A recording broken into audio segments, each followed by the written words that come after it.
Welcome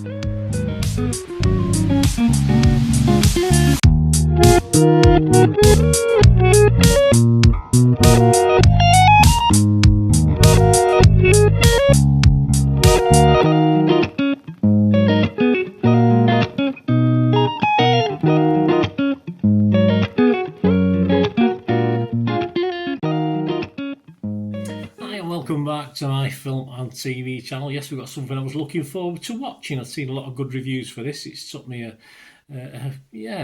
probably 3 or 4 weeks after its release to get around to watching it, but finally I did. And yes, I think sometimes when you're hoping for something or you're looking forward to something, it can let you down. I felt a little bit let down with this one, guys. Yes, we're talking Freakier Friday, a fantasy comedy directed by Nisha Ganatra. 110 minutes. That's the first problem with this. I can understand it. There's a big cast. They've got, you've got, rather than 2 body swaps, we've got 4 body swaps. So you've got to perhaps stretch out a bit longer, but it's too long for me. Too long. Of course, it's a sequel to Freaky Friday, 2003, 22 years ago as I'm recording this, based on Mary Rogers' 1972 novel. Yeah, there's been different variations of this over time, of course, from us with the body swap. Everyone you'd hope to see is here, said Isabella Suarez, a film critic. She said the chemistry between Lohan and Curtis is still spot on, and the new additions to the ensemble don't detract from the narrative that won us over 2 decades ago. Well, almost 2.5 decades ago, love. Yes, David Rooney, though, he said Nisha Ganatra's Frequel, blame Disney for that one apparently, swaps the earlier film's buoyancy and charm for manufactured chaos that's far more strained and aggressive. Okay, I think aggressive is pushing it a bit. Personally, I'm nearer David's 40 mark that you give it than Isabella's 90 on this one. So we'll have a look at it. Please, guys, if you are new to the channel, if you enjoy the content, please press that like button. Helps my algorithms and all this sort of thing that we try on as YouTube creators, etc. Press that subscribe button as well if you've not already done so. That'd be fantastic. And we have a hype button now, HYP, a hype button. Yes, it'll be flashing up there somewhere on screen, but it's down there somewhere on YouTube. If you can spare me the points on that, guys, that helps the algorithms, helps me get out there as well. So if you can do that for me, that'd be wonderful. Much appreciated. And as I say, hope you enjoy the content. Right, let's talk about this. There are other ways of supporting the channel as well, guys. If you're interested, I'll tell you that later on. But we'll have a look at this film first of all. The stars reprising the roles from the original, quite a lot actually. Although to me, I can't remember. I'm not going to go back and watch the original. I can't think. Oh yeah, she was in the original. He was in the original. I just had to assume when the sort of people moaned and laughed and clapped and stuff that they were the ones that were in it. But hey, there you go, that's my old brain for you. Jamie Lee Curtis, of course, and Lindsay Lohan. I'm not going to forget them too much. I even forgot Mark Harmon was in the original. Got Chad Michael Murray. I don't understand why the women go mad over him. Have you seen his profile? It's scary. Rosalind Chow, Ryan Malgarini, Christina Vidal-Mitchell, Hayley Hudson, Stephen Tobolsky, and Lucille Soong. And we have some new faces, of which I liked one, but not particularly the other 2. Yes, I'll tell you who later. Julia Butters, Sophia Hammonds, in her feature film debut, and Manny Jacinto joining the cast. Yes, I don't take any prisoners. I don't care if it's someone's feature film debut. If I don't like them, I don't like them. Anyway, what's it about? Well, 22 years after Tess and Anna, or 23 years, isn't it, endured an identity crisis, Anna now has a daughter and soon-to-be stepdaughter as they navigate the challenges that come when 2 families merge. Tess and Anna discover that lightning might strike twice. Well, it certainly does. Not in the same way, though. This was released by Walt Disney on August the 8th. As I said, it's been 3 or 4 weeks. I watched this on September the 8th, so I'm doing this review on September the 9th. So anything score-wise is at that date. Right, my little thoughts on this. I mean, the bad news, it felt a little long. I even thought it was longer than the 1 hour 50 minutes it's down as. I felt like a 2-hour film. It just went on too long. For me, 20 to 30 minutes, far too long for what we get. As far as content, as I said, it probably deserves that with the new characters and obviously a lot of people reprising roles, but there just wasn't enough in the story for me to quantify or say justify. That's the word, isn't it? An hour and 50 long film. The good news, yes, the good news. Well, for Jamie Lee Curtis, she seemed to enjoy herself making this. Lindsay Lohan to some extent, but that's probably the good news. That and when the actors are enjoying it more than you, then it might be a struggle. But Jamie Lee Curtis did certainly make it at least watchable for me. Freaky Friday, the original, got 6.4 if you go onto Internet Movie Database. That was, of course, 22, 23 years ago. This, for me, is not better than that. And yet, Internet Movie Database for this is a lot higher. So, I don't know why. As I said, I thought the first was more original, cleverer, better storyline. Everything about the first I thought was more enjoyable. And it's not about the story, it's about the fun, really. They can ring from a body swap storyline, and just for fun this time we've got 4 individuals changing bodies, 4 times the fun. Well, not really for me. My old brain sort of had to keep figuring out who was who. I had 4 people to think about who was what part, and I'm not the most unintelligent person, but I do have to keep thinking. I don't like to think too much when I'm watching a film. I just want to be entertained, and I kept having to think, who's that? Which part's she playing?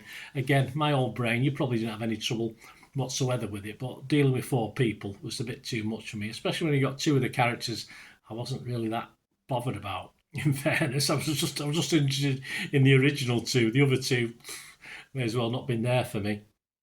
And as I said, it's the funniest, I think, when Jamie Lee Curtis is on screen.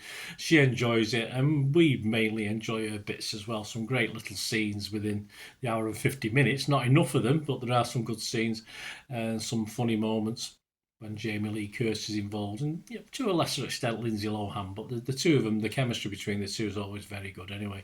That really brings me down to what I didn't like. I found the British dad and daughter, 2 of the 3 main newcomers as far as actors and characters are concerned, played by Sophia Hammonds and Manny Jacinto. Just weak. I just didn't get into the characters, and they feature a lot as well. That's the problem and the key to the story. So I mean, it's not as though I can ignore them, but I just felt that the whole thing went a little bit flat when they were on screen, which is a shame. Not the actors' fault. The actors did the best they could. I just thought the characters themselves just didn't add anything to the overall plot. Lindsay Lohan and Julia Butters.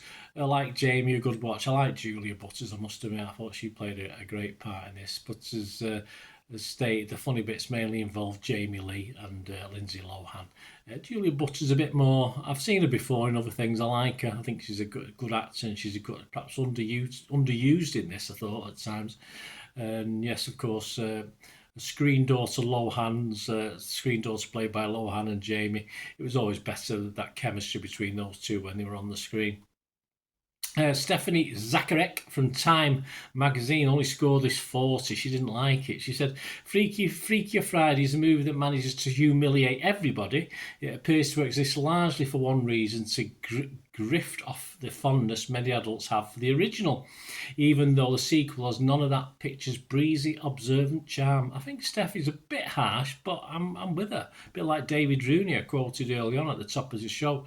There's a lot of merit in what she says. I really want you to like this, especially if you're a fan of the original. Of course, you want to like it if you enjoyed the original, and it's been a long time coming. But in itself, of course, the original was also a take on body swap classics previous to that of various types. But for me, this just attempts just to survive on the back of that original, and it doesn't do enough to make it stand out for me as far as a film, as far as a comedy is concerned. But people like it. Kevin Mayer of the Times scored this 80 out of 100. He said, there's more of everything, more narrative convolutions, more subplots. Probably my old brain couldn't cope. More supporting characters, more one-liners, more slapstick, more musical interludes, and even more tear-jerking finales. Well, I thought the musical interludes were pretty boring anyway. I'm into my music, as you know, if you watch any of my vlogs. I think there's more of everything, but for me, it just dilutes the whole thing. The fun that I probably had watching the first one compared to this one. I don't totally dislike it, and I don't want you to think I do. And I am going to score this because certain elements of it I liked, although much of it, as I said, I just found a little bit uninteresting and not that funny. I say even Jamie Lee Curtis and Lohan couldn't pull this off with their presence alone, unfortunately. And I did expect a little bit more, certainly after seeing some of the good reviews it's got. So really, it's disappointing for me. Probably an hour of its runtime is just filler and didn't really impress me too much. But yeah, you probably got 45 minutes. It was okay. As I said, usually with those two main ladies and two main characters on the screen. Was I alone? Well, bit mixed. I mean, fairly positive. Rotten Tomatoes positive, 73% positivity, 161 were fresh, and 58. So a big chunk of rotten, 58 rotten, 219 critics.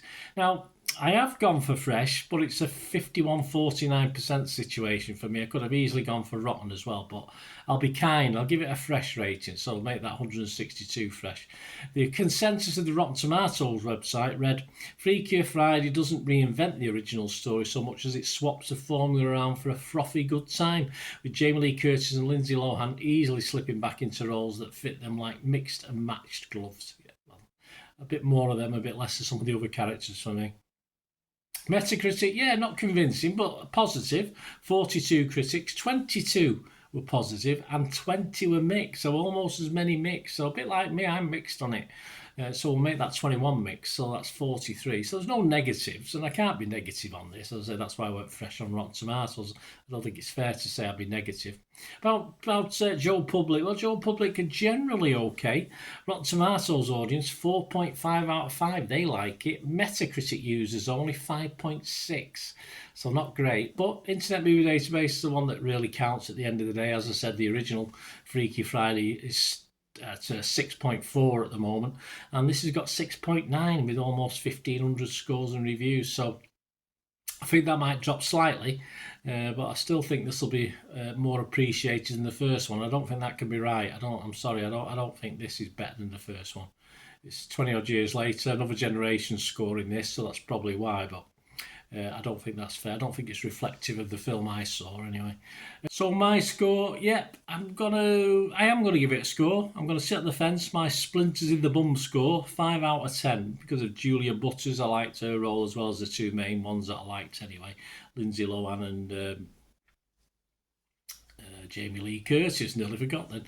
My old brain, I told you guys. So yeah, I'll give it a 5 out of 10. It's okay, but I can't heartily recommend it. A 6 out of 10, I would say, yeah, go and watch this. But as I said, as a fan of the original, I was a little bit disappointed with this. Please let me know your thoughts and ideas on this if you agree. It's all about opinions, guys, isn't it? That's why I try and share other people's as well, to let you know a cross section, if you like, of people's opinions on this. So I hope you like the way I do the content. And if you do want to contact me about this film or anything to do with film and TV, it's always great to hear from you, of course, in the comments below or through any of my social medias to find out what I do and where I am. And also, if you do want to help support the channel in any way, if you enjoy the content, all you ever have to do is keep watching and listening. Hi again, hope you enjoyed the feature, guys. Thanks for watching. Please, if you did enjoy the content, please give us a thumbs up, and if you've not already done so, press that subscribe button. If you've not already subscribed, that'd be wonderful. It's free to subscribe, absolutely free. Also, check out my social media links if you want to follow me on TikTok, Instagram, X, Facebook. They'll all be in the description below. And my special thanks to supporters of the channel, yes, Piat6505, who have an eBay shop selling film and TV memorabilia, including posters, books, magazines. There'll be a link again in the comments section. And if you're into your football, don't forget my football stuff on Manchester City for general football fans, but mainly City fans, of course. Or if you know someone who might enjoy that, give them a kick in my direction. I'll be very, very grateful. And as ever, guys, comments on this feature is wonderful. Anything to do with film and TV is always very, very welcome. It's great to talk film and TV. I thank you guys for your support. Stay safe, everyone.